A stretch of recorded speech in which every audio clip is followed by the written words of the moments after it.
ইসলামের দৃষ্টিতে স্বামী স্ত্রীর সম্পর্ক। ইসলামে স্বামী স্ত্রীর সম্পর্ক ভালোবাসা, দয়া ও দায়িত্বভিত্তিক।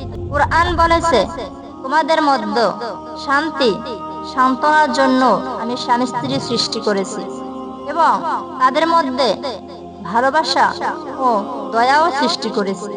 স্বামী জুলুম করতে পারবে কি? না, একেবারেই করতে পারবে না। স্বামী যদি স্ত্রীর প্রতি অন্যায় আচরণ করে, গালমন্দ করে, মারধর করে, তার অধিকার থেকে বঞ্চিত করে, তাহলে এটা স্পষ্ট জুলুম। আর জুলুম ইসলামে কঠিনভাবে নিষিদ্ধ। হাদিসের আলোকে রাসূল সাল্লাল্লাহু আলাইহি সাল্লাম বলেছেন, তোমাদের মধ্যে সেই ব্যক্তি উত্তম যে তার স্ত্রীর প্রতি উত্তম আচরণ করে। আরেক হাদিসে তিনি বলেন, জুলুম থেকে বেঁচে থাকো, কারণ জুলুম কিয়ামতের দিন অন্ধকার হবে। স্ত্রীর অধিকার ইসলামের ভালো ব্যবহার, ভরণ পোষণ, মানসিক শান্তি, যৌন অধিকার, সম্মান ও নিরাপত্তা। যদি স্বামী এসব থেকে বঞ্চিত করে, সেটাও জুলুম।